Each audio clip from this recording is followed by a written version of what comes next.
सभी विद्यार्थियों का मैं पुखराज वर्ण सक्सेस फर्स्ट यूट्यूब चैनल में हार्दिक स्वागत करता हूं।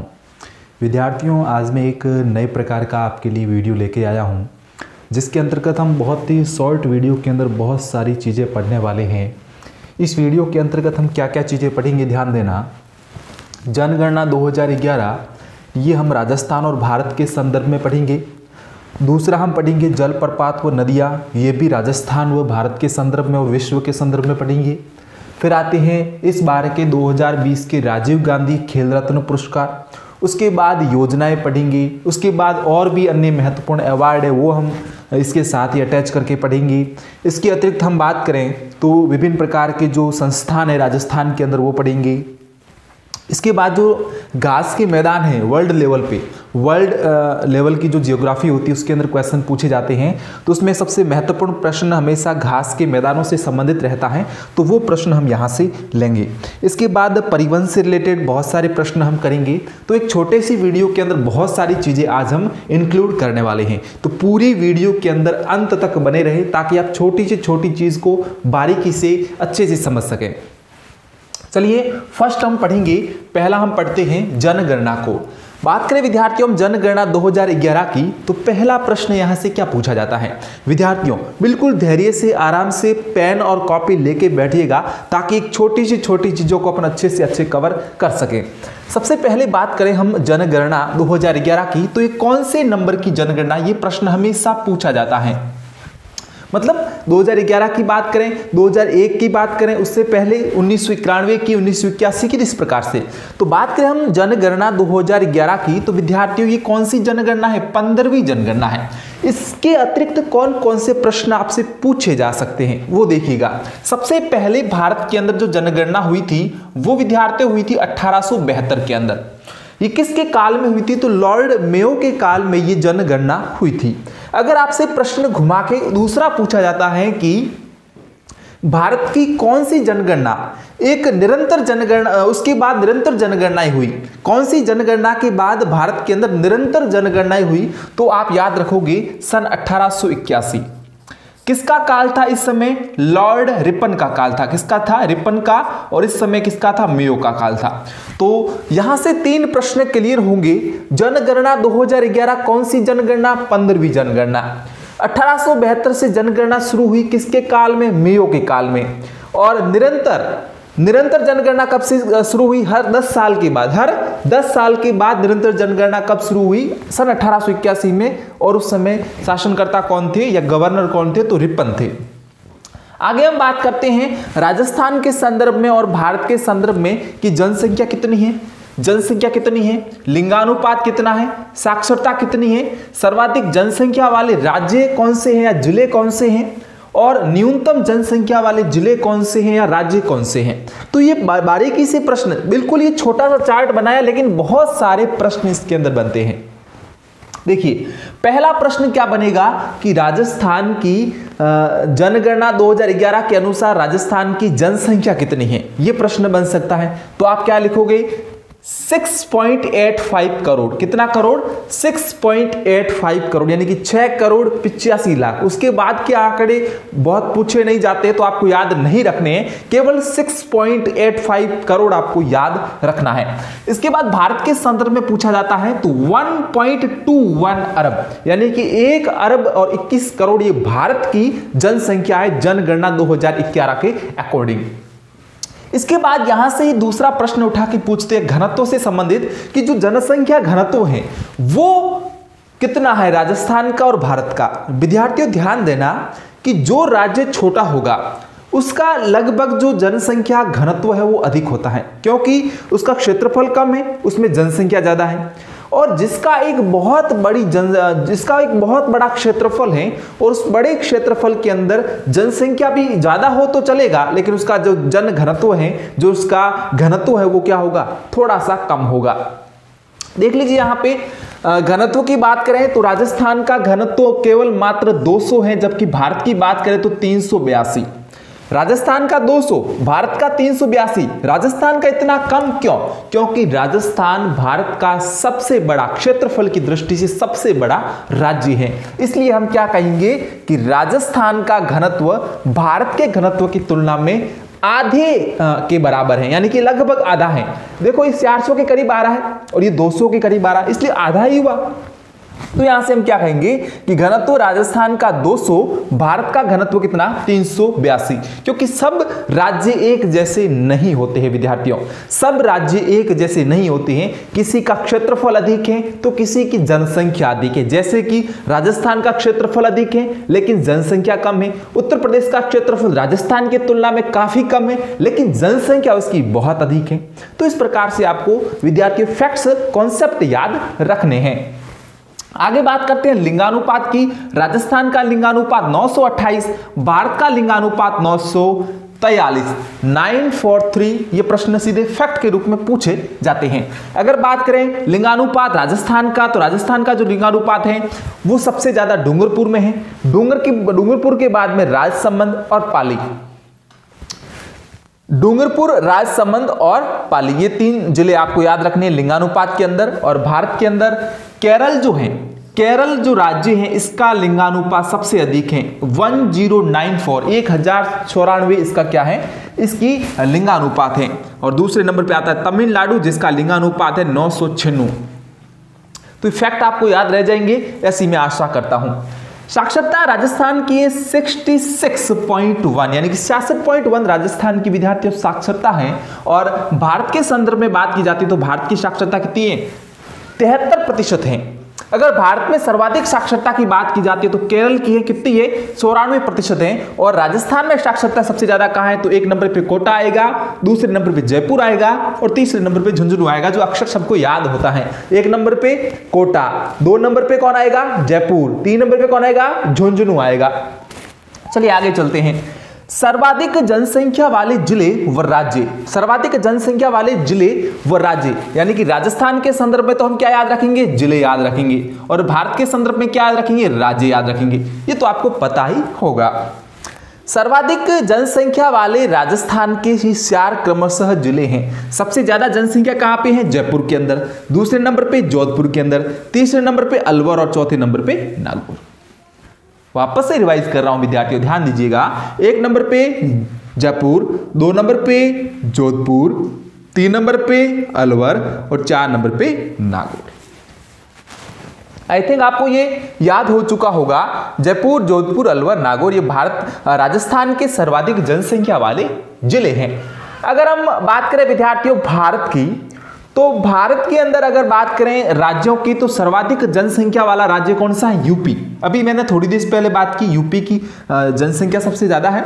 दूसरे नंबर पे महाराष्ट्र आ जाएगा, तीसरे नंबर पे बिहार आ जाएगा और चौथे नंबर पे पश्चिम बंगाल आ जाएगा। तो ये 4 राज्य आपको याद रखने हैं भारत के संदर्भ में, और ये 4 जिले आपको याद रखने हैं राजस्थान के संदर्भ में। एक बार और मैं इसको रिवाइज कर देता हूं। भारत के 4 बड़े राज्य, किसकी दृष्टि से, जनसंख्या की दृष्टि से। कौन सी जनगणना, जनगणना 2011 के अनुसार, क्योंकि अभी तक 2021 के आंकड़े आना बाकी हैं। हो सकता है 2021 में न आए, 22 या 23 में आए, क्योंकि कोरोना काल चल रहा है, इसलिए आंकड़े आने में थोड़ी सी जो है दिक्कत परेशानी या थोड़ा सा लेट हो सकता है। तो पहले नंबर पे यूपी आ जाएगा, यानी कि उत्तर प्रदेश 1 नंबर पे जनसंख्या की दृष्टि से। दूसरे नंबर पे महाराष्ट्र, मुंबई जिसकी राजधानी, बिहार 3 नंबर पे, पश्चिम बंगाल 4 जिसकी राजधानी कलकत्ता, पश्चिम बंगाल की राजधानी कलकत्ता। तो 4 ये आपके राज्य हो जाएंगे जनसंख्या की दृष्टि से बड़े राज्य। न्यूनतम जनसंख्या वाले जिले, ये इंपॉर्टेंट प्रश्न है। अगर क्वेश्चन घुमा के पूछते हैं तो इस प्रकार के प्रश्न आपको एग्जाम में देखने को मिल सकते हैं। सबसे पहला प्रश्न यहां से पूछा जा सकता है कि राजस्थान में सबसे न्यूनतम जनसंख्या वाला जिला कौन सा है। तो आप क्या टिक करोगे, जैसलमेर। जैसलमेर राजस्थान का सबसे न्यूनतम जनसंख्या वाला जिला है। दूसरे नंबर पे आप याद रखोगे प्रतापगढ़ और तीसरे नंबर पे आ जाएगा सिरोही। यहीं पे बात करते हैं राज्यों की, तो सबसे कम जो आपके जनसंख्या है वो सिक्किम के अंदर है। सिक्किम जिसकी सीमा 3 देशों से लगती है। एक तरफ तो आप क्या कह सकते हो, लगती है भूटान की, और दूसरी तरफ किसकी लगती है यहाँ पे, चाइना की, और एक तरफ बांग्लादेश की। तो 3 प्रकार के यहाँ से हम कहेंगे देश से सीमा लगती है किसकी, सिक्किम की। और केंद्र शासित प्रदेश की बात करें तो जो लक्षद्वीप है, ये सबसे कम क्षेत्रफल रखता है और सबसे कम जनसंख्या रखता है। यहाँ पे दो फैक्ट आप याद रख सकते हो। जो लक्षद्वीप है इसकी जनसंख्या भी विद्यार्थियों सबसे कम है, और केंद्र शासित प्रदेशों में अगर क्षेत्रफल पूछा जाता है कि भारत के 8 केंद्र शासित प्रदेश हैं और उन 8 केंद्र शासित प्रदेशों के अंदर सबसे छोटा केंद्र शासित प्रदेश अगर पूछा जाता है तो आप आंसर बताओगे लक्षद्वीप। बिल्कुल, तो ये तो हमारा हो गया जनगणना 2011। अगर मैक्सिमम क्वेश्चन फंसेगा तो इसके अंदर ही फंसेगा। अगर क्वेश्चन आएगा तो फंसना ही है, क्योंकि पूछेगा कहां से, लिंगानुपात से, साक्षरता से, जनसंख्या से, या फिर घनत्व से, या 72-81 से, या 15वीं जनगणना से। और क्वेश्चन कहां जा सकता है। मैं हमेशा एक चीज आपको कहना चाहूंगा कि आप पढ़ते कितना हो ये मायने नहीं रखता, आप छोड़ते कितना हो वो मायने रखता है। तो वो चीजें पढ़ो जो एग्जाम में आती हैं, वो फालतू डिस्कशन, वो फालतू चीजें मत पढ़ो जो आपका समय बर्बाद करती है। आई थिंक आपको ये बात समझ में आ चुकी होगी। चलिए मैं आगे बात करता हूं घास के मैदानों की। आई थिंक आपको स्क्रीन दिख रहा होगा, घास के मैदान। घास के मैदान का मतलब क्या है? देखिए ये भूमि है, भूमि पे घास, बहुत सारी घास, और बहुत ही बड़े स्थल भाग में तो घास का मैदान हो गया। बहुत बड़े मैदानी भाग में अगर घास है तो उसे क्या कहेंगे? घास के मैदान कहेंगे। पंपाज घास के मैदान कहां पे रहेंगे? अर्जेंटीना के अंदर। डाउन्स घास के मैदान कहां रहेंगे? ऑस्ट्रेलिया के अंदर। याद रखना आसान है, डाउन्स को तो आप आसानी से याद रख सकते हो। जैसे कि मैंने यहां पे लिखा ये ड, क्या मैं इस ड को थोड़ा सा परिवर्तित करके इसको अ नहीं बना सकता क्या? ये हो गया ऑस्ट्रेलिया। ये डाउन्स ऐसे होता ना, डाउन्स भाई, ये डा का मैंने क्या बना दिया? आ बना दिया। डाउन्स ऑस्ट्रेलिया, आसानी से हो जाएगा। कैंपास की बात करते हैं, नेक्स्ट बात करते हैं कैंपास घास के मैदानों की। ये कहां पे है? वेनेजुएला के अंदर है। किस नदी घाटी पे मिलते हैं? अमेजन नदी घाटी पर ये जो घास के मैदान है वो देखने को मिलते हैं। लानोस घास के मैदान ये भी आपके वेनेजुएला के अंदर ही मिलते हैं। तो दो नाम आप आसानी से याद रख लेना, कैंपास घास के मैदान और लानोस घास के मैदान। ये दोनों घास के मैदान आपको कहां मिलेंगे? वेनेजुएला के अंदर मिलेंगे। और एक कैंपास तो आपको मिलेगा अमेजन नदी घाटी के अंदर, और लानोस आपको कहां मिलेगा? ऑर्निको नदी घाटी के अंदर। ओके विद्यार्थियों, आगे बात करते हैं सवाना की। सब जानते हैं सवाना घास के मैदान कहां पे हैं? अफ्रीका के अंदर हैं।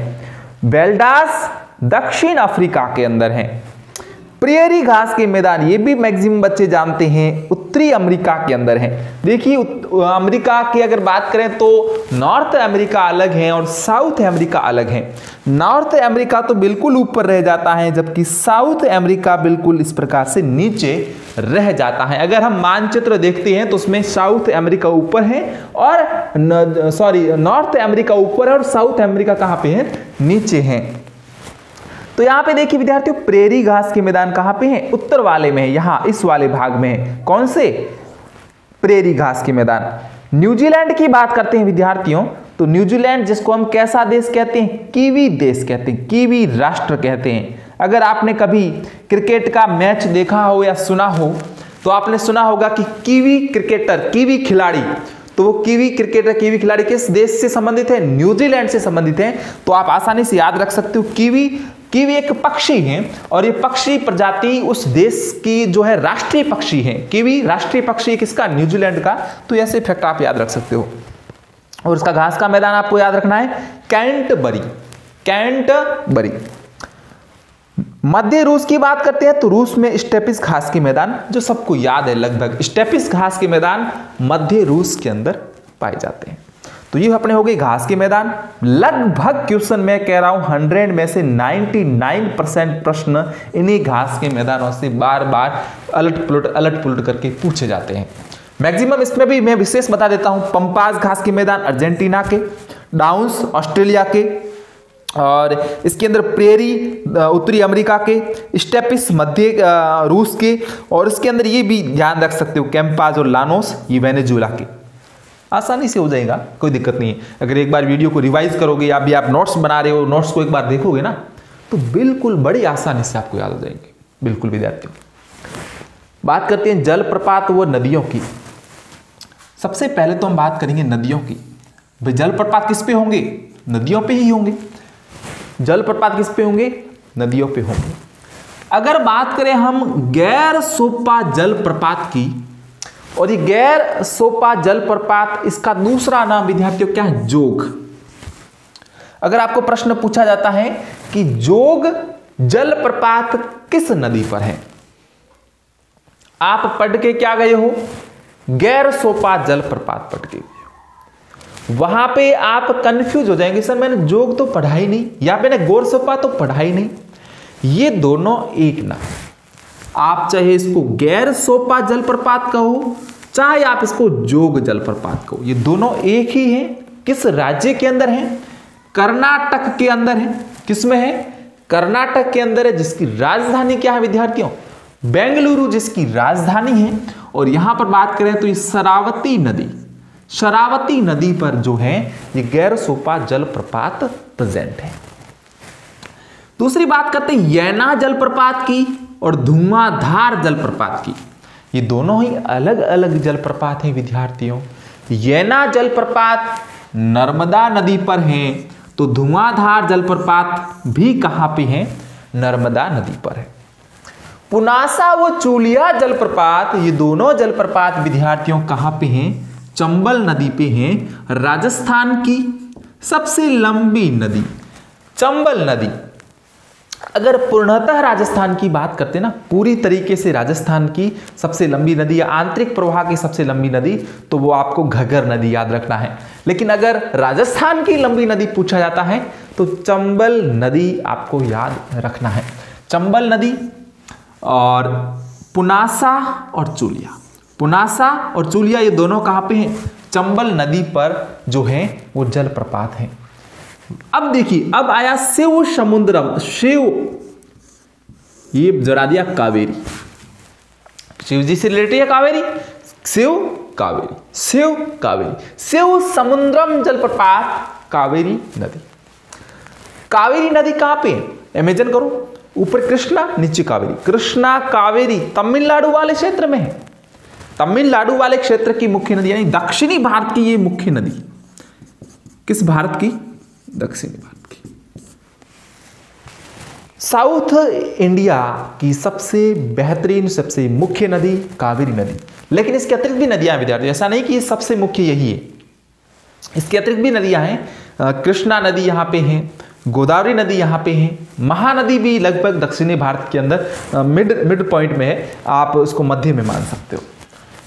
विश्व का सबसे बड़ा जलप्रपात, सबसे बड़ा जलप्रपात कौन सा है? एंजिल जलप्रपात। सबसे इंपॉर्टेंट क्वेश्चन, कई बार रिपीटेड क्वेश्चन, कई बार एग्जाम्स के अंदर पूछा गया प्रश्न कि विश्व का सबसे बड़ा जलप्रपात कौन सा है? एंजिल जलप्रपात विश्व का सबसे बड़ा जलप्रपात है। किस नदी पर है, ऐसा पूछा जाता है ना आपको, तो बच्चों आप बताओगे कोरोनी नदी। कोरोनी नदी वहां पे, यहां पे सही उत्तर होगा। और ये कहां पे है? वेनेजुएला के अंदर। काफी चीजें आपको वेनेजुएला से रिलेटेड बच्चों याद रखनी है। पहली, कैंपास घास के मैदान भी कहां पे है? वेनेजुएला के अंदर है। लानोस घास के मैदान भी कहां है? वेनेजुएला के अंदर है। कंपास घास के मैदान वेनेजुएला, लानोस घास के मैदान वेनेजुएला, एंजिल जलप्रपात वेनेजुएला। किस नदी पर पूछा जाता है? तो कोरोनी नदी। भारत का सबसे ऊंचा जलप्रपात किस देश का? भारत देश का। कैसा जलप्रपात? सबसे ऊंचा जलप्रपात। तो आप याद रख सकते हो कुंचिकली व जोग। आप कहोगे कि सर ये दो अलग अलग नाम हमको क्यों बताए? आपने तो हमको यहां बताया कि जोग और गैर सोपा ये एक हैं, क्या कुंचिकली व जोग भी एक हैं? नहीं बच्चों, ये दोनों अलग अलग जलप्रपात हैं। लेकिन एग्जामिनर जो है या जो एग्जाम में है वो अलग अलग तरीके से पूछा जा सकता है। कई लोग इसको जोग जलप्रपात सबसे ऊंचा जलप्रपात मानते हैं और कई जगह पे कुंचिकली जलप्रपात को सबसे बड़ा जलप्रपात माना गया है। मैंने कई बार देखा है कुंचिकली जलप्रपात और जोग जलप्रपात ये दोनों ही ऊंचे जलप्रपातों के अंदर रखे गए हैं। तो अगर आपको एग्जाम में पूछा जाएगा तो दो ऑप्शन कभी भी साथ में नहीं आएंगे, या तो कुंचिकली आएगा या जोग आएगा। तो वहां पे आप जोग को सही कर दोगे, अगर वहां पे कुंचिकली आता है तो आप कुंचिकली को सही कर दोगे। दोनों एक साथ आने की संभावना न्यून होगी, अगर आते हैं तो हो सकता है इस क्वेश्चन पे रेट लग सकती है। हुंडरू जलप्रपात, हुंडरू जलप्रपात किस नदी पर? नर्मदा नदी पर। अभी यहां पे हमने कौन सी नदी की बात की? नर्मदा नदी की। तो नर्मदा नदी पर एक तो याद रखना है येना, एक याद रखना है धुआंधार, और एक याद रखना है हुंडरू। कितने हो गए? 3 मुख्य नदी है जो हम बात करेंगे। ये नदी निकलती कहां से? नर्मदा नदी निकलती अमरकंटक की पहाड़ियों से। एक और नदी वहां से निकलती है, आपको नाम याद हो तो कमेंट बॉक्स में जरूर टाइप करें कि अमरकंटक से 2 भारत की मुख्य नदियां निकलती हैं। एक तो भारत के उत्तर में जाती है और एक वापस से पश्चिम के अंदर अरब सागर के अंदर गिरती है। तो आप 2 नदियों, एक तो मैंने नाम बता दिया नर्मदा नदी, दूसरी आपको बतानी है कि उत्तर भारत के अंदर कौन सी नदी जाती है जो कि अमरकंटक की पहाड़ियों से निकलती है। तो अमरकंटक की पहाड़ियों से निकलने वाली मुख्य नदी नर्मदा नदी, और इस पर कौन सा जलप्रपात? हुंडरू जलप्रपात। कौन सा जलप्रपात? येना जलप्रपात। कौन सा जलप्रपात? धुआंधार जलप्रपात। 3 मुख्य जलप्रपात आपको यहां से याद रखने। अब बात करते हैं हम राजस्थान की थोड़ी सी, क्योंकि राजस्थान को हम कैसे पीछे छोड़ सकते हैं? हमने विश्व का ले लिया, हमने भारत का भी ले लिया, राजस्थान, मारो राजस्थान, अपनो राजस्थान, वहां से तो बात होनी ही चाहिए। देखिए, भीमताल जलप्रपात, भीमताल जलप्रपात कहां पे है विद्यार्थियों? बूंदी के अंदर है। और बूंदी के अंदर कौन सी नदी? मांगली नदी। सबको पता है जो राजस्थान से है, राजस्थान के कंपटीशन की तैयारी कर रहे हैं, कि मांगली नदी का संबंध बूंदी नदी से है। और उस नदी पर कौन सा जलप्रपात है विद्यार्थियों? उस नदी पर है भीमताल जलप्रपात। अब देखिए, सीधा सीधा प्रश्न आपसे पूछा जाएगा, अरना झरना जलप्रपात किस जिले में है? कुछ भी एक्स्ट्रा चीजें नहीं पूछी जाएगी। अरना झरना जलप्रपात किस जिले में है? जोधपुर जिले के अंदर है। अरना झरना जलप्रपात जोधपुर जिले के अंदर है। और जोधपुर राजस्थान का वह जिला है जहां पे कैसा न्यायालय? उच्च न्यायालय। और उच्च न्यायालय की खंडपीठ कहां पे है? जयपुर के अंदर है। जयपुर राजस्थान की राजधानी, फिर भी वहां पे खंडपीठ है, लेकिन जोधपुर राजस्थान में उच्च न्यायालय का जिला रहता है। देखिए यहां पे ये है दमोह। क्या है विद्यार्थियों? दमोह जलप्रपात। ये जलप्रपात कहां पे? धौलपुर जलप्रपात, राजस्थान का सबसे पूर्वी जिला। सबसे पहले वहां पे सूर्य उदय होता है और सबसे पूर्व ही वहां पे क्या होता है? सूर्य अस्त होता है। सबसे पहले सूर्य उदय, सबसे पहले सूर्यास्त, राजस्थान का सबसे पूर्वी जिला। और यहां का अगर हम बात करें देशांतरी विस्तार की, तो लगभग यहां पे देशांतरी विस्तार 78 डिग्री और 17 मिनट के आसपास यहां का क्या रहता है विद्यार्थियों? यहां का देशांतरी विस्तार रहता है। और बात करें हम दमोह जलप्रपात की, तो धौलपुर के अंदर कौन सी नदी पर है? बांडी नदी पर है। बांडी से आपको याद रखना है धो, बांडी धौलपुर, बांडी धौलपुर, और कौन सा जलप्रपात हो जाएगा? दमोह जलप्रपात हो जाएगा। कितनी चीजें पढ़ ली? जनगणना भाई पढ़ ली, घास के मैदान पढ़ लिए, जलप्रपात और नदियां भी पढ़ ली। हम तो बहुत फास्ट चल रहे हैं जी, बिल्कुल फास्ट चल रहे हैं। क्यों नहीं? एग्जाम नजदीक है, एग्जाम सिर पे है, जल्दी तो पढ़ना ही पड़ेगा। नहीं पढ़ेंगे तो पार कैसे लगेगी भाई? इसलिए मैं कहता हूं आप आराम से पढ़ सकते हो, लेकिन कब पढ़ोगे आराम से? जब आपके पास समय खूब हो। अभी समय की कमी है भाई। पटवार एग्जाम नजदीक है, वन रक्षक नजदीक है, आपके ग्रुप डी नजदीक है, एनटीपीसी का नजदीक है, सारे एग्जाम सर पे आ चुके हैं। आगे ग्राम सेवक का एग्जाम है, फिर आगे रीट है। तो बहुत समय नहीं है हमारे पास, बहुत कम समय है। और बहुत कम समय में हमें क्या चीजें पढ़नी चाहिए वो आप सोच सकते हो। मैं आपको केवल गाइडेंस कर सकता हूं कि आप ये चीजें पढ़ सकते हैं, लेकिन पढ़ना आपका काम है। यहां से केवल गाइडेंस उपलब्ध कराई जा सकती है। देखिए नेक्स्ट बात करते हैं हम राजीव गांधी खेल रत्न पुरस्कार 2020। काफी महत्वपूर्ण प्रश्न है भाई। मैं यूं कह रहा हूं कि 2021 के अंदर विद्यार्थी जो परीक्षाएं होगी ना, 2020 के अंदर 2020 के करंट अफेयर को थोड़ा सा कम अहमियत दिया जा रहा है। लेकिन जब 2021 का एग्जाम होगा, जनवरी के अंदर पटवार होगा और वहीं पे आसपास जो एग्जाम्स होंगे वहां पे 2020 का करंट आपको पूछा जा सकता है। मैक्सिमम संभावना रहेगी, क्योंकि एग्जाम के 6 या 7 महीने के पहले का करंट बहुत बार मैक्सिमम पूछा जाता है। तो ये राजीव गांधी खेल रत्न पुरस्कार कब दिए जाते हैं? 29 अगस्त को दिए जाते हैं। 29 अगस्त को हम खेल दिवस के रूप में मनाते हैं। कैसा दिवस विद्यार्थियों? खेल दिवस के रूप में मनाते हैं। खेल दिवस पर ये दिए गए राजीव गांधी खेल रत्न पुरस्कार 2020, और पुरस्कार राशि इसकी कितनी है? 25 लाख रुपए है। पहले ये राशि कितनी थी आपको पूछा जाता है तो 7.5 लाख रुपए पूछा जा सकता है कि राजीव गांधी खेल रत्न पुरस्कार की राशि 25 लाख कर दी गई है। पूर्व में ये राशि कितनी थी? कंफ्यूज हो जाओगे, हमने तो सर पढ़ाई नहीं, सर ने पढ़ाया नहीं। देखिए ये प्रश्न पूछा जा सकता है क्योंकि एग्जामिनर आपका माइंड चेक कर सकता है विद्यार्थी ने थोड़ी तैयारी की है या लंबे समय से तैयारी कर रहा है। तो वहां पे आप बिल्कुल गलत हो जाओगे, क्योंकि उसमें आप ये याद नहीं रख पाओगे। अभी तो आपको पता है कि आप 25 लाख रुपए दे रहे, करंट का है, लेकिन थोड़ा सा पूर्व का भी याद रखो।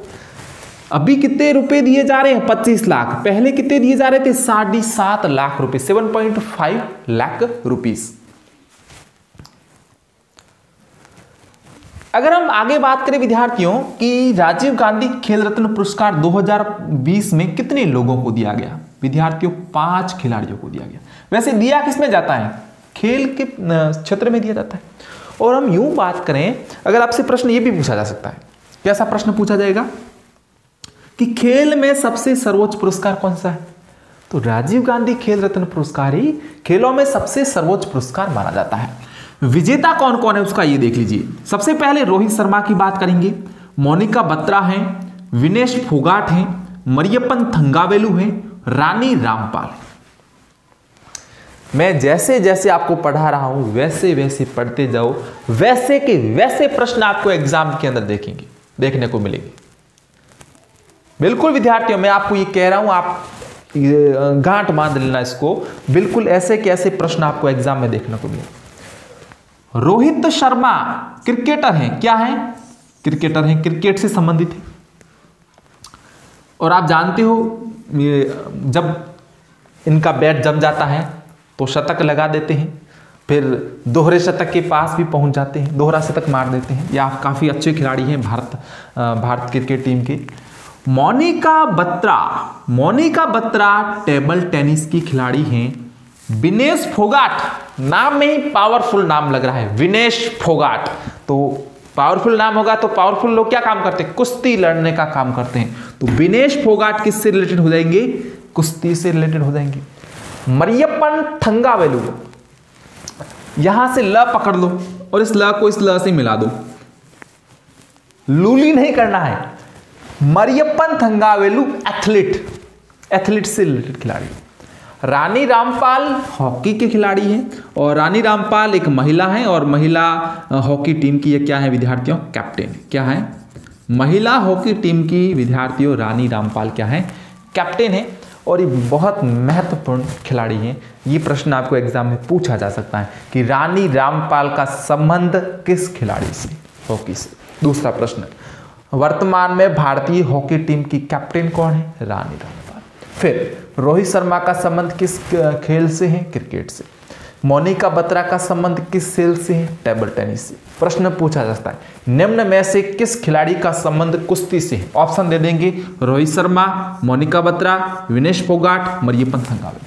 आप जानते हो विनेश फोगाट कुश्ती आराम से हो जाएगा। अगर पूछा जाता है यूं प्रश्न कि मरियप्पन थंगावेलु का संबंध किससे है? एथलीट से, आराम से हो जाएगा।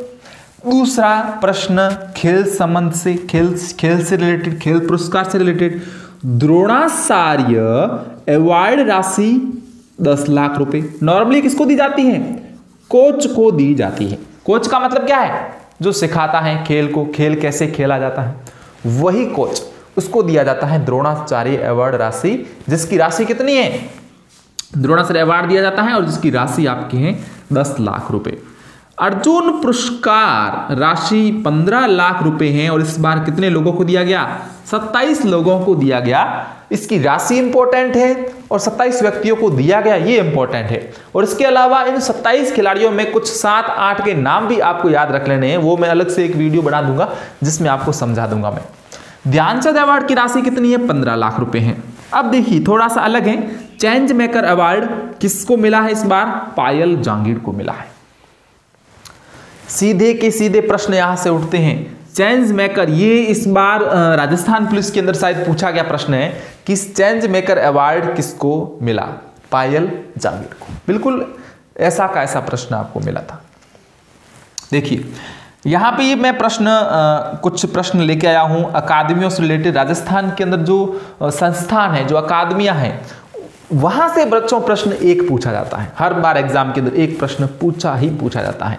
और कौन कौन से प्रश्न यहां से इंपॉर्टेंट रहते हैं, मैंने उन्हीं प्रश्नों को यहां से सम्मिलित किया। और मैं गारंटी देता हूं कि अगर राजस्थान का एग्जाम होगा ना, तो राजस्थान के एग्जाम में ये प्रश्न आपको पूछा जाएगा। देखिए सबसे पहले बात करते हैं हम राजस्थान साहित्य अकादमी। राजस्थान साहित्य अकादमी किस जिले में, इसका जो हेडक्वार्टर है किस जिले में है? उदयपुर के अंदर है। स्थापना कब हुई थी इस राजस्थान साहित्य अकादमी की? 1958 के अंदर। 1958 के अंदर राजस्थान साहित्य अकादमी का गठन या स्थापना हुई। कहां पे? उदयपुर के अंदर। इस राजस्थान साहित्य अकादमी के द्वारा महत्वपूर्ण पुरस्कार दिया जाता है। कौन सा पुरस्कार दिया जाता है? मीरा पुरस्कार। राजस्थान साहित्य, देखिए साहित्य आ गया ना शब्द, तो मीरा याद रखना है। एक होता है माघ पुरस्कार। माघ का संबंध किससे था? यहां पे देखिए मैंने लिखा माघ। ये जो विद्यार्थियों माघ है ना, इस माघ का संबंध, एक माघ कवि थे, उस माघ के नाम पे ये पुरस्कार दिया जाता है। और माघ का संबंध संस्कृत से था, तो सीधी सी बात है संस्कृत से रिलेटेड हो, संस्कृत अकादमी से संबंधित ही होगा। तो माघ पुरस्कार तो दिया जाता है संस्कृत अकादमी जो कि जयपुर में है, और मीरा पुरस्कार दिया जाता है राजस्थान साहित्य अकादमी के द्वारा जो कि उदयपुर के अंदर है। और सबसे पहले प्रथम विजेता कौन था? मीरा पुरस्कार विजेता रामानंद तिवारी था। मासिक पत्रिका निकलती है राजस्थान साहित्य अकादमी से जिसका नाम है मधुमती। बच्चों ऐसे के ऐसे प्रश्न पूछे जाते हैं। हो सकता है आप ज्यादा लंबे वीडियो से बोर हो चुके हो, लेकिन ऐसे के ऐसे प्रश्न आपको एग्जाम थोड़ा तो तपना पड़ेगा, थोड़ी तो मेहनत करनी पड़ेगी। अगर आप मेहनत नहीं कर सकते तो छोड़ दो, कोई दिक्कत नहीं। आपकी जगह कोई दूसरा तैयारी कर लेगा, आपकी जगह कोई दूसरा सिलेक्शन ले लेगा। लेकिन मेरे कहने का मतलब यह विद्यार्थियों कि अगर आप लगन से लग गए हो ना, तो फिर उसको छोड़ो मत। कहते हैं और काफी अच्छे लोगों ने कहा है, या तो जान लगा दो या फिर जाने दो, छोड़ दो, उसको क्विट कर दो, छोड़ दो। आई थिंक जान लगाना बेहतर है, क्योंकि एक बार जान लगाने से आपकी जान सुधर सकती है, आपकी जिंदगी सुधर सकती है। देखिए भारतीय लोक कला मंडल उदयपुर के अंदर है। दो तो उदयपुर के अंदर हो गई, और भी हैं। पश्चिमी सांस्कृतिक केंद्र उदयपुर के अंदर है। यहां पे आप कंफ्यूज हो सकते, इंपॉर्टेंट नहीं याद रखना। पश्चिमी का शब्द आएगा तो आप जोधपुर टिक कर सकते हो, अगर आपके पास बीकानेर हो गया तो बीकानेर टिक कर सकते हो। लेकिन विद्यार्थियों ऐसा नहीं करना है। पश्चिमी सांस्कृतिक केंद्र न तो बीकानेर में है, न तो जोधपुर के अंदर है, बल्कि पश्चिमी सांस्कृतिक केंद्र कहां पे है? उदयपुर के अंदर है। तो यहाँ पे आपको क्या याद रखना पड़ेगा? यहाँ पे है उदयपुर याद रखना पड़ेगा। और 1968 के अंदर इसकी क्या होती है? स्थापना होती है। भारतीय लोक कला मंडल की स्थापना उदयपुर के अंदर कब हुई थी? 1952 के अंदर हुई थी। और इसकी स्थापना का श्रेय किसको जाता है? देवीलाल सामर को इसका श्रेय जाता है। नेक्स्ट बात करते हैं 4 नंबर पे। देखिए अगर हम एकमात्र साहित्य को छोड़ दें, इसको अगर हम क्विट कर दें साहित्य को, बाकी जितने भी होंगे, संस्कृत अकादमी हो गई, यहाँ पे देखिए संस्कृत अकादमी हो गई, संगीत संस्थान हो गया, कथक केंद्र हो गया, कला केंद्र हो गया, ललित कला अकादमी हो गई, ये सारी की सारी कहाँ पे होगी बच्चों? जयपुर के अंदर होगी। देखिए 4 नंबर पे है राजस्थान संस्कृत अकादमी, जिसका गठन 1980 के अंदर हुआ था, जयपुर के अंदर। राजस्थान संगीत संस्थान 1950, जयपुर के अंदर। राजस्थान कथक केंद्र 1978, इंपॉर्टेंट है। कथक केंद्र और कला केंद्र दोनों इंपॉर्टेंट है। ये 1978 के अंदर जयपुर, और ये 1993 के अंदर जयपुर। ललित कला अकादमी भी कहाँ पे है? जयपुर के अंदर, जिसकी स्थापना 1957 के अंदर हुई थी। रूपायण संस्थान कहाँ पे है? बोरुंदा के अंदर है। और ये बोरुंदा कहाँ पे है? जोधपुर के अंदर है। कोमल कोठारी ने बोरुंदा में इसकी स्थापना की थी। किसकी? रूपायण संस्थान की। सीधा आपको पूछा जा सकता है, इंपॉर्टेंट में याद रख लेना।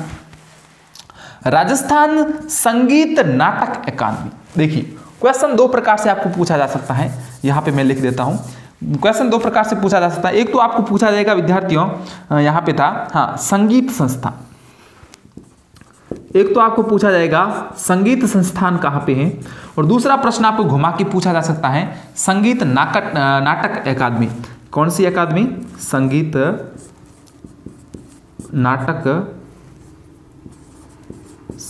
नाटक अकादमी।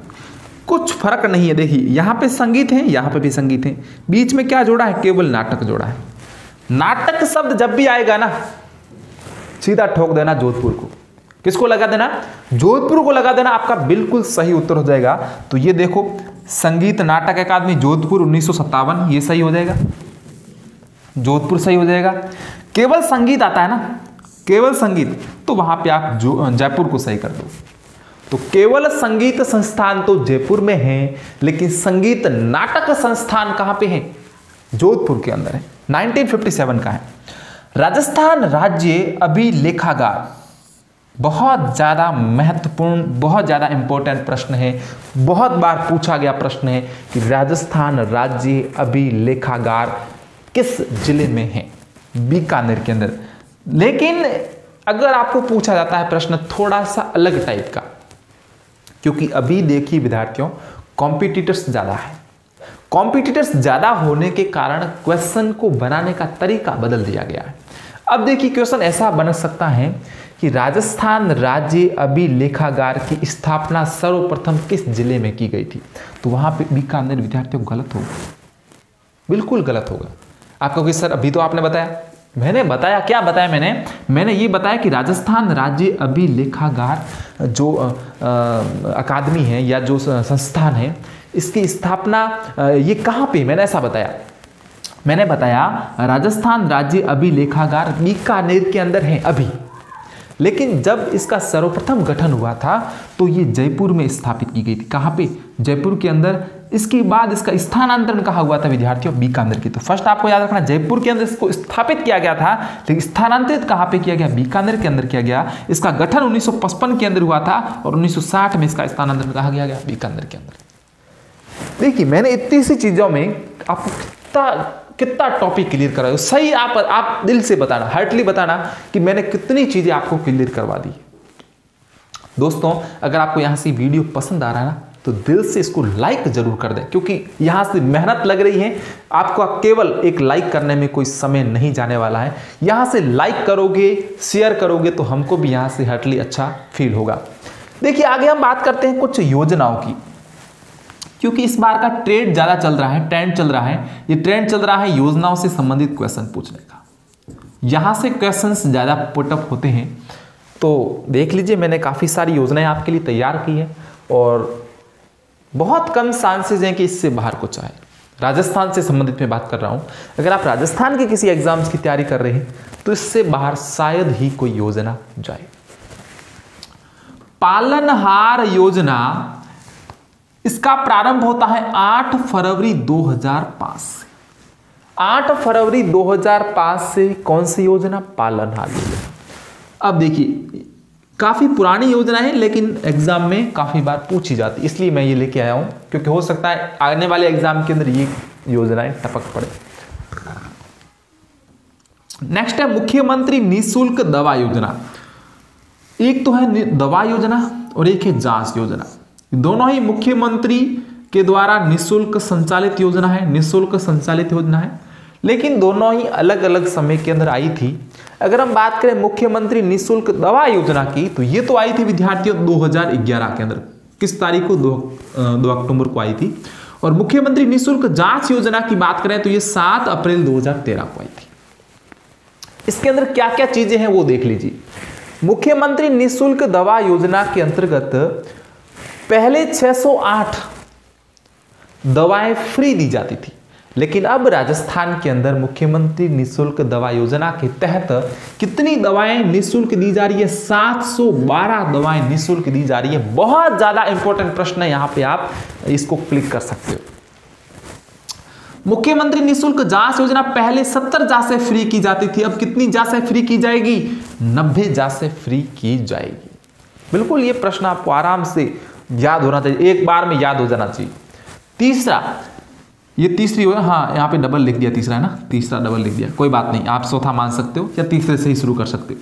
आयुष्मान भारत एक योजना चलती है, आयुष्मान भारत महात्मा गांधी राजस्थान स्वास्थ्य बीमा योजना। ये कब प्रारंभ होती है? 1 सितंबर 2019 को प्रारंभ होती है आयुष्मान भारत महात्मा गांधी राजस्थान स्वास्थ्य बीमा योजना। मुख्यमंत्री लघु उद्योग प्रोत्साहन योजना ये 13 दिसंबर 2019 को प्रारंभ होती है। दिसंबर में काफी योजनाएं हैं, क्यों है? क्योंकि यहाँ पे कांग्रेस सरकार की, राजस्थान के अंदर कांग्रेस सरकार, अशोक गहलोत सरकार की जो है पहली वर्षगांठ थी, इसलिए काफी सारी योजनाएं दिसंबर 2019 के अंदर संचालित हुई थी। आपको ये विशेष तौर से याद रहे। अगर आपको इतनी सारी योजनाएं याद नहीं है और आपने अभी हाल ही में कुछ योजनाएं पढ़ी हैं, तो आप जिसमें दिसंबर देखते हो उसमें आप टिक कर सकते हो, आपका सही हो जाएगा। आपको शायद इधर नहीं दिख रहा होगा, मैं इधर लिख देता हूं। अगर आप दिसंबर देखते हो तो वहां पे आसानी से टिक कर सकते हो। तो 13 तारीख को आती है मुख्यमंत्री लघु उद्योग प्रोत्साहन योजना। 16 तारीख को, मैं क्रम से बता रहा हूं, सभी 2019 ही है। 2019, 2019, 2019, 2019, 2019, 19, 19, हाँ आगे 20 का भी पढ़ेंगे, लेकिन अभी जो है 19 की पढ़ रहे हैं। आगे मैं 20 का भी आपके लिए लेके आऊंगा, लेकिन अभी 19 तक देखिए। 13 तारीख को, ये सभी दिसंबर का है, ध्यान रखना, 1 नवंबर का है, ये सभी दिसंबर का है। 13 दिसंबर को मुख्यमंत्री लघु उद्योग प्रोत्साहन योजना, 16 दिसंबर को कृषक कल्याण योजना, 17 तारीख को निरोगी राजस्थान, 18 तारीख को जनता क्लिनिक, 18 तारीख को जन आधार प्राधिकरण का गठन। अब देखिए, जन आधार प्राधिकरण के गठन की आवश्यकता क्यों पड़ी? जन आधार प्राधिकरण के गठन की आवश्यकता इसलिए पड़ी क्योंकि राजस्थान के अंदर कौन सी योजना संचालित है? राजस्थान जन आधार योजना संचालित है। इसकी जगह पहले क्या था? भामाशाह योजना जो संचालित थी ना विद्यार्थियों, जो वसुंधरा सरकार के समय थी, भामाशाह योजना, उसकी जगह पे योजना ये कौन सी? राजस्थान जन आधार योजना, जो राजस्थान में कब लागू होती है? 17 दिसंबर 2019 को लागू होती है। और उसके लागू होने के एक दिन बाद, ये 17 तारीख को लागू होती है और इसके एक दिन बाद यानी कि 18 तारीख को जन आधार प्राधिकरण का गठन हो जाता है। प्रधानमंत्री आवास योजना 20 नवंबर 2019 की है। ये प्रधानमंत्री की है, यानी कि ये सेंट्रल लेवल की है। ये किसकी है? ये सेंट्रल लेवल की, आपको याद रख लेना है। सुपोषित मां अभियान 19 फरवरी 2020, ये लेटेस्ट है, 2020 की है और संभावना ज्यादा है इस बार 2020 की जो योजना है उसको पूछा जा सकता है। तो अभी जो मैं योजनाएं बता रहा हूं उसमें आप ज्यादा गौर कीजिएगा, क्योंकि यहां से प्रश्न आ सकता है।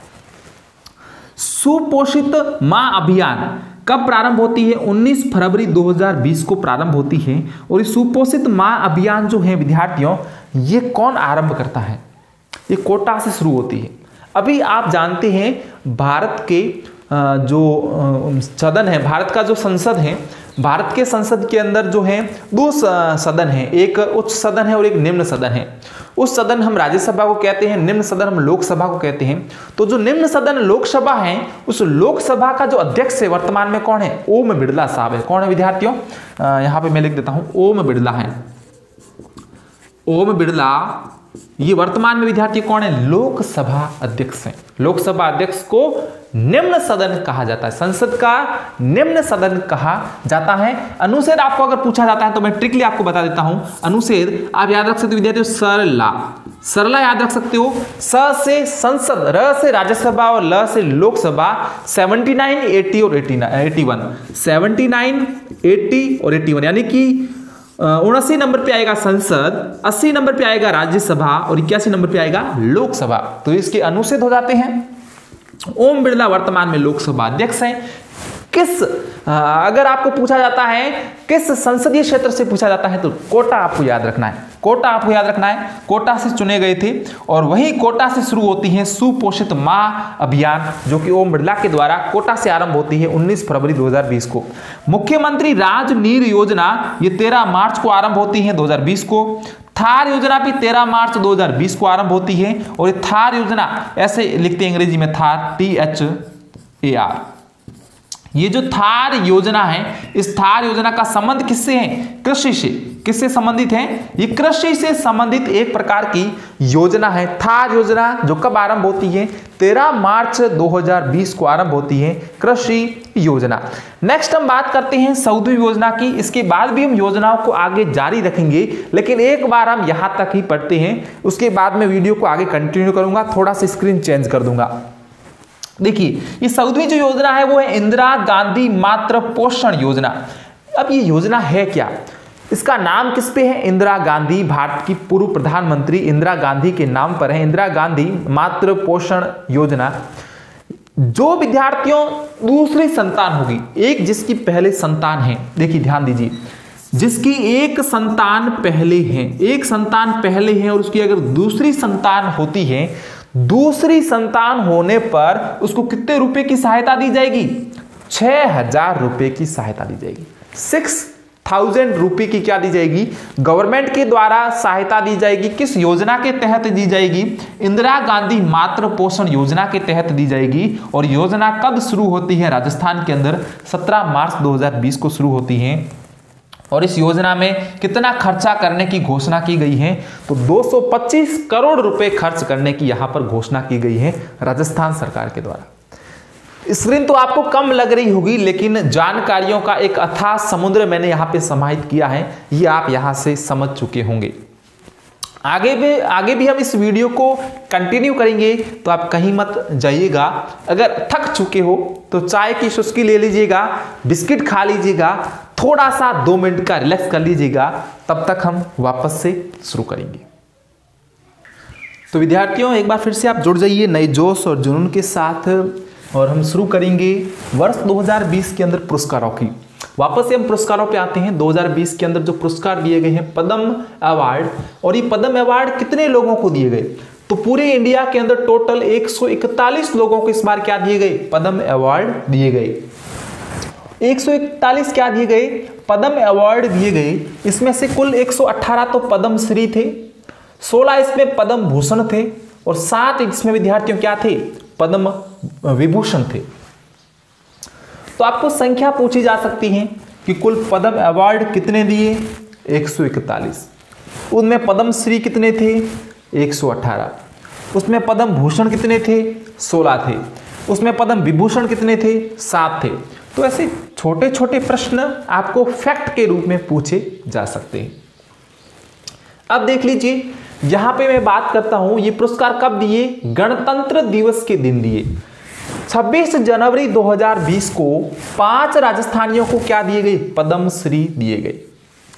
पद्म श्री दिए गए, न तो पद्म भूषण दिए गए और न ही पद्म भूषण दिए गए और न ही पद्म विभूषण दिए गए। ये दोनों ही नहीं दिए गए, केवल क्या दिए गए? पद्म श्री दिए गए। 118 में कितने राजस्थानी इसमें शामिल हैं? 5 राजस्थानी। जो 118 पुरस्कार पूरे भारतवर्ष में दिए गए, उसमें 5 पुरस्कार का संबंध किस राज्य से है? राजस्थान राज्य से। और हम राजस्थान में पढ़ेंगे, राजस्थान की बात करेंगे। 26 जनवरी 2020 को 5 राजस्थानियों को पद्म श्री मिला। उसमें से कौन कौन से लोग हैं शामिल है, उसको देख लीजिए एक बार। सबसे पहला नाम आता है मुन्ना मास्टर का। इसका संबंध है बगरू से। बगरू कहां पे है? जयपुर के अंदर। बगरू जयपुर, इसका संबंध है मुन्ना मास्टर का संबंध है। किससे है? बगरू जयपुर से संबंध है। रामकृष्ण के भजन गायन व गो सेवा के लिए यह अवार्ड दिया गया, पद्म श्री अवार्ड दिया गया। किसको? मुन्ना मास्टर को। बात करते हैं हम अनवर खान की, जिसका भी नाम पीछे खान आएगा तो नॉर्मली हम जैसलमेर की तरफ रुख करते हैं। जी हाँ, अनवर खां का संबंध भी किससे है? जैसलमेर से है। और बैया स्थान का नाम है, बैया जैसलमेर से अनवर खान का संबंध है। और राजस्थान में लोकगीत गायन के लिए अनवर खान को इस बार पद्म श्री अवार्ड दिया गया। बात करें स्टूडेंट्स आगे हम हिमथाराम की, तो हिमथाराम ने बहुत बढ़िया काम किया। हिमथाराम से हम लिख देते हैं हिम्मत, और जिसमें हिम्मत होती है वही 3 लाख पेड़ लगा सकता है। जिसमें हिम्मत होती है वही 3 लाख पेड़ लगा सकता है। तो हिम्मता राम ने हिम्मत करके कितने पेड़ लगाए? हिम्मता राम ने हिम्मत करके 3 लाख पेड़ लगाए, जिसके कारण इनको क्या मिल गया? पद्मश्री पुरस्कार मिल गया। और संबंध किससे है? नागौर जिले से है। स्थान का नाम पूछा जाता है तो सुखवासी बता दोगे। सुंडाराम, स से सुंडाराम और स से सीकर, स से सुंडाराम और स से सीकर, तो सुंडाराम का संबंध हो गया दांता सीकर से। इन्होंने भी कृषि में नए प्रयोग किए, इन्होंने भी कृषि में नए प्रयोग किए, इसलिए इनको भी क्या दिया गया? पद्मश्री दिया गया। उषा तोमर, एकमात्र राजस्थान में महिला जिसको 2020 के अंदर क्या दिया गया? पद्मश्री दिया गया। इससे पहले भी महिलाओं को दिया गया है, लेकिन 2020 में इन 5 में से केवल मात्र ये एक महिला ही है, बाकी सारे के सारे क्या हैं? पुरुष हैं। तो उषा तोमर का संबंध अलवर से है। मेला ढोने के खिलाफ आवाज उठाने के लिए इनको क्या दिया गया? पद्मश्री पुरस्कार दिया गया। तो 5 के काम बहुत प्रसिद्ध हैं। पहला याद रखोगे, मुन्ना मास्टर, रामकृष्ण के भजन करने के लिए क्या दिया गया? अवार्ड दिया गया। गौ सेवा भी इनकी तरफ से है। अनवर खान, जो भी खान है जैसलमेर के, उनका संबंध तो लोक गायन शैली से ही रहता भाई। लोक गायन में वो प्रसिद्धि प्राप्त है, तो राजस्थान लोकगीत गायन के लिए। हिम्मताराम, हिम्मत से 3 लाख और 3 लाख से पद्मश्री। सुखवासी नागौर। स से सुंडाराम, स से सीकर, याद रख लोगे। कृषि में नए प्रयोग। उषा तोमर एकमात्र महिला है, मेला ढोने के खिलाफ इन्होंने आवाज उठाई, इसलिए इनको क्या मिल गया? इसलिए इनको मिल गया आपके पद्मश्री पुरस्कार। कुछ टेक्निकल प्रॉब्लम्स की वजह से शायद नेटवर्क कट गया था, इसलिए मैं वापस से आपको ये दोहरा देता हूँ। साहित्य अकादमी पुरस्कार जो 2019 के अंदर मिले हैं, अभी बात करें हम 2020 की, तो 2020 के अंदर साहित्य पुरस्कार अभी मिलने हैं विद्यार्थियों। 2020 में अभी तक साहित्य पुरस्कार नहीं मिले हैं, ये दिसंबर में मिल सकते हैं। लेकिन मैं बात करूं सन 2019 की, तो 2019 के साहित्य अकादमी पुरस्कार 18 दिसंबर 2019 को दिए गए हैं। अब एक प्रश्न आपसे पूछा जा सकता है कि जो ये साहित्य अकादमी पुरस्कार होते हैं, ये कितनी भाषाओं के अंदर दिए जाते हैं? तो वहाँ पर आप बता दोगे विद्यार्थियों कि कुल 22 भाषाओं के अंदर ये जो साहित्य पुरस्कार हैं ये दिए जाते हैं, साहित्य के क्षेत्र में दिए जाते हैं। जो साहित्य के क्षेत्र में जो रचनाएं की जाती हैं, उन रचनाओं के आधार पर ही इन पुरस्कारों को वितरित किया जाता है। अगर हम बात करें 18 दिसंबर 2019 को, तो इस दिन राजस्थान के 2 व्यक्तियों को, 2 राजस्थानियों को साहित्य अकादमी पुरस्कार दिया गया। और ये व्यक्ति कौन थे? एक तो थे डॉक्टर नंद किशोर आचार्य और दूसरे का नाम था राम स्वरूप किसान। डॉक्टर नंद किशोर आचार्य, इनको अपनी कृति छीलते हुए अपनों के लिए साहित्य अकादमी पुरस्कार दिया गया, जो कि हिंदी भाषा की कृति है। और ये प्रथम राजस्थानी है, ये फर्स्ट राजस्थानी है जिसने हिंदी भाषा में ये अवार्ड जीता है। हिंदी भाषा के अंदर अवार्ड जीतने वाले या हिंदी भाषा के अंदर साहित्य अकादमी पुरस्कार जीतने वाले ये पहले राजस्थानी हैं, डॉक्टर नंद किशोर आचार्य। बात करें हम राम स्वरूप किसान की, तो इन्होंने राजस्थानी भाषा में अपनी एक कृति रचित की जिसका नाम है बारीक बात। और इस बारीक बात के लिए इनको क्या मिला विद्यार्थियों? साहित्य अकादमी पुरस्कार दिया गया। देखिए, याद करना बिल्कुल आसान है। यहाँ पर डॉक्टर पे गौर कीजिए, यहाँ पे किसान पे गौर कीजिए। विद्यार्थियों, जो डॉक्टर होता है वो डॉक्टर हिंदी भाषी ही होता है, ऐसा हम मानते हैं, क्योंकि पढ़े लिखे को हम हिंदी भाषी या अंग्रेजी से संबंधित रिलेट करते हैं। और राजस्थानी विद्यार्थी क्या होते हैं? किसान होते हैं। तो यहाँ पे मैंने लिख दिया राजस्थानी और ये यहाँ पे लिख दिया मैंने हिंदी। तो डॉक्टर साहब जो है नंद किशोर आचार्य, वो तो आ जाएंगे हिंदी भाषा के लिए साहित्य अकादमी पुरस्कार में। और रामस्वरूप किसान की बात करेंगे तो ये राजस्थानी भाषा के अंदर बारीक बात के लिए इनको क्या दिया गया? साहित्य अकादमी पुरस्कार दिया गया।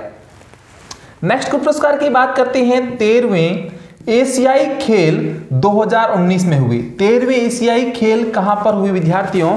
काठमांडू नेपाल के अंदर आयोजित हुए। इसके अंदर शॉटपुट के अंदर कचनार चौधरी ने क्या जीता? कांस्य पदक जीता। कैसा पदक जीता विद्यार्थियों? कांस्य पदक जीता कचनार चौधरी ने, जो कि शॉटपुट में जीता। उन्होंने कहां जीता? काठमांडू नेपाल में। कौन से खेल थे? 13वें एशियाई खेल थे। किस सन में हुए? 2019 के अंदर हुए। भोपाल मध्य प्रदेश के अंदर 10 मीटर एयर राइफल में कांस्य पदक विजेता अपूर्वी चंदेला का संबंध किससे है? तो ये एक शूटर है। ये क्या है विद्यार्थियों? ये एक शूटर है। अगर मीटर का पूछा जाता है तो 10 मीटर आप वहां पे उत्तर दोगे। ये काफी इंपॉर्टेंट प्रश्न है। फिल्म जिसे अमेरिका के ग्लोबल म्यूजिक अवार्ड में सिल्वर अवार्ड मिला। कौन सा अवार्ड मिला? सिल्वर अवार्ड मिला। कहां पर? अमेरिका के अंदर। अमेरिका में कौन सा प्रोग्राम चल रहा था? कौन सा अवार्ड चल रहा था? ग्लोबल म्यूजिक अवार्ड के अंदर। तथा इस फिल्म को कुल 38 अंतर्राष्ट्रीय पुरस्कार भी मिल चुके हैं। ऐसी कौन सी फिल्म है? राजस्थानी फिल्म है। तो फिल्म जिसे अमेरिका के ग्लोबल म्यूजिक अवार्ड में सिल्वर अवार्ड से तथा इस फिल्म को कुल 38 अंतर्राष्ट्रीय पुरस्कार मिल चुके हैं, उस फिल्म का नाम है चिड़ी बल्ला। फिल्म का नाम है चिड़ी बल्ला और 28 अप्रैल 2020 को पिक्चर बनी थी। और इस पिक्चर के डायरेक्टर कौन है? राधेश्याम पीपलवा इस पिक्चर के क्या हैं? डायरेक्टर हैं। अगर तैराक का नाम आता है तो उस तैराक पर हम सीधे चले जाते हैं गौरव सिंघवी पर, क्योंकि ये हाल ही में काफ़ी प्रसिद्धि रही, इनको काफ़ी पुरस्कारों से सम्मानित भी किया गया। तो महिला तैराक जिसे आंड्रे स्कॉट पुरस्कार से सम्मानित किया गया, नाम याद रखना है गौरवी सिंघवी। कौन है ये? एक तैराक हैं। प्रश्न कैसे पूछा जाता है देखिए। एक तो प्रश्न पूछा जाएगा 13वीं एशियाई खेल 2019 में आयोजित हुए, कहां पे हुई? काठमांडू नेपाल के अंदर। मैं क्वेश्चन बता रहा हूं, इतने में कितने क्वेश्चन बने देखिए। 13वें एशियाई खेल 2019 कहां आयोजित हुए? काठमांडू नेपाल में। दूसरा प्रश्न, काठमांडू नेपाल में कौन से एशियाई खेल आयोजित हुए? 13वें। फिर प्रश्न, कचनार चौधरी का संबंध किस खेल से है? शॉटपुट से।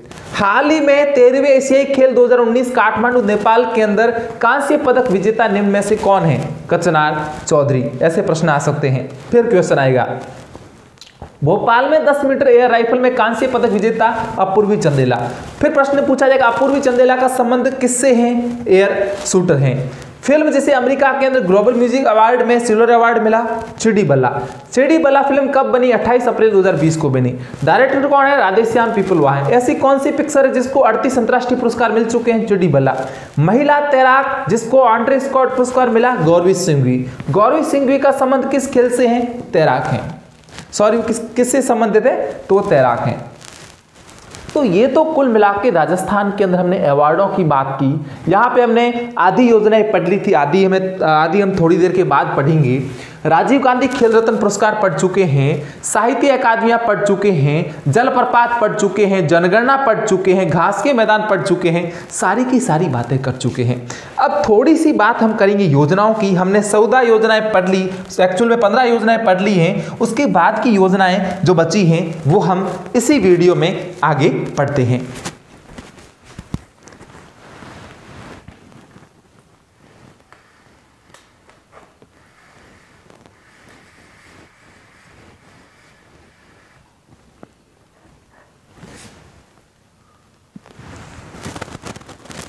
तो इस वीडियो में हम कुल मिला के 25 योजनाओं को कवर कर लेंगे।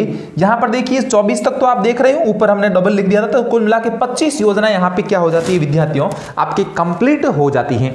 हम आ जाते हैं 15वीं योजना पे। कौन सी योजना पे आ जाते हैं? 15वीं योजना पे चल दिए।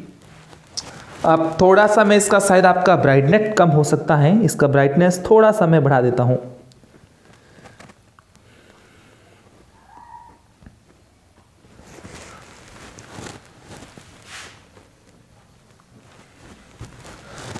चलिए विद्यार्थियों, हम बात करते हैं आज की हमारी 16वीं योजना।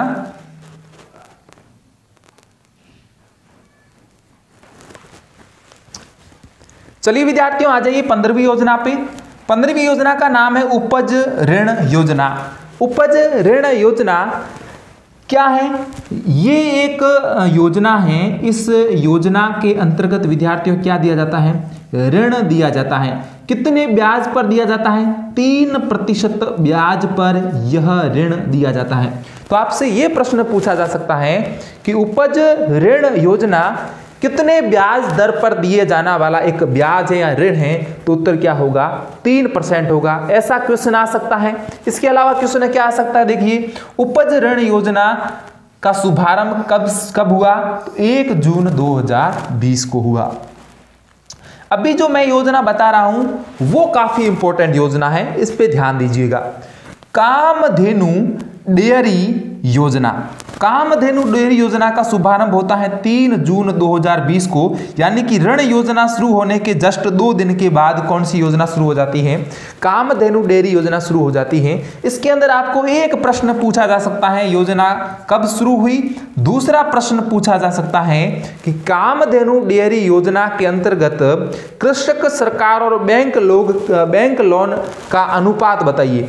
तो कृषक का इसमें निवेश होगा 10, सरकार का इसमें निवेश होगा 30 और बैंक से लोन मिलेगा 60। यानी कि अगर हमने 100 रुपए का अगर हम 100 रुपए निवेश कर रहे हैं कामधेनु डेयरी योजना के अंतर्गत, तो इस 100 रुपए के अंदर 10 रुपए तो कृषक खुद को लगाने होंगे, 30 रुपए सरकार देगी और बाकी बचते हैं 60। ये 60 रुपए बैंक क्या देगी? लोन देगी। अगर मैं इसको 1000 बढ़ा देता हूं तो 1000 में ये हो गया 100, ये हो गया 300, ये हो गया 600। यानी कि 100 रुपए तो कृषक लगाएगा, 300 रुपए सरकार देगी और 600 रुपए कौन देगा? बैंक लोन देगा। तो इस प्रकार से आपको याद रख लेना है कामधेनु डेयरी योजना। नेक्स्ट बात करते हैं 17 नंबर पे पुलिस पदक योजना। और ये पुलिस पदक योजना कब आरंभ होती है? 5 जून 2020 को आरंभ होती है। राज कौशल पोर्टल लॉन्च कब होता है? 5 जून 2020 को। यानी कि पुलिस योजना, पुलिस पदक योजना और राजस्थान राज कौशल योजना या राज कौशल पोर्टल कब लॉन्च होता है? 5 जून 2020 को। पुलिस पदक योजना 5 जून 2020 को। नेक्स्ट बात करते हैं इंदिरा रसोई योजना। ये शुरू होती है 20 अगस्त 2020 को। काफ़ी इंपॉर्टेंट है, आप डेट याद रख लीजिएगा। 20 अगस्त 2020 सीधा प्रश्न उठेगा कि इंदिरा रसोई योजना का शुभारंभ या कब शुरू होती है? तो 20 अगस्त 2020 को शुरू होती है। सुकन्या समृद्धि योजना। सुकन्या समृद्धि योजना शुरू होती है 22 जुलाई 2015 से। पुरानी योजना है, कब की है? ये 2015 की योजना है। अटल पेंशन योजना 1 जून 2015 की है। प्रधानमंत्री जीवन ज्योति बीमा योजना 1 जून 2015 की। यानी कि प्रधानमंत्री जीवन ज्योति बीमा योजना और अटल पेंशन योजना ये दोनों एक ही डेट को आरंभ होती हैं। हमारी नेक्स्ट योजना है इंदिरा गांधी वृद्धावस्था पेंशन योजना। ये शुरू होती है 19 नवंबर 2007 को। और लास्ट हमारी योजना है श्री योजना, जो शुरू होती है 2 अक्टूबर 2014 को। श्री योजना 2 अक्टूबर 2014 को शुरू होती है। तो विद्यार्थियों, ऑल ओवर आज हमने काफ़ी सारे टॉपिक डिस्कस कर लिए हैं। तो विद्यार्थियों, थैंक यू सो मच। आप मेरे साथ बहुत लंबे समय से जुड़े रहे और काफ़ी चीज़ों को आपने कंप्लीट किया। जो फैक्चुअल चीज़ें थी और जो याद करने लायक चीज़ें थी, जो समझने लायक चीज़ें थी, वो सारी चीज़ें मैंने आपको बताने का प्रयास किया और मैं आशा करता हूँ कि आपने समझने का भी प्रयास अच्छे से किया होगा। देखिए, मैं एक बार और आपके टॉपिक कौन कौन से क्लियर हुए उसको एक बार बता देता हूँ, ताकि भविष्य के अंदर आप इसमें कन्फ्यूज़ नहीं रहें। बात करते हैं जनगणना की, तो आप बच्चों पढ़ चुके हैं। घास के मैदान हैं, जलप्रपात व नदियां हैं और अकादमियां हैं, यानी कि संस्थान है राजस्थान के जितने भी हैं वो मैंने सारे यहाँ से इंक्लूड किए हैं। योजनाएं जितनी भी हैं वो लगभग सारी योजनाएं कंप्लीट करने का प्रयास किया है हमने। 25 योजनाओं को कवर किया यहाँ से। 2020 के अंदर जो महत्वपूर्ण अवार्ड थे हमने उसको देखा है। साहित्य अकादमी पुरस्कार हमने देखा है, अन्य भी पुरस्कार हमने देखे हैं। तो बहुत सारी चीज़ों को हमने यहाँ से कंप्लीट करने का प्रयास विद्यार्थियों किया है। अगर आपको यहाँ से वीडियो समझ में आ चुका है, अच्छा लगा है, तो ये बहुत अच्छी बात है, मेरे लिए ये खुशी की बात है। बस मैं यही आशा करता हूँ बस मैं यही आशा करता हूं कि आप पढ़ते रहें, मस्त रहें, खुशहाल रहें और आनंद के साथ पढ़ते रहें। लगातार पढ़ाई से जुड़े रहें, पढ़ाई से कनेक्ट रहें। लगातार मेरे साथ जुड़े रहने के लिए आप सभी का बहुत बहुत धन्यवाद।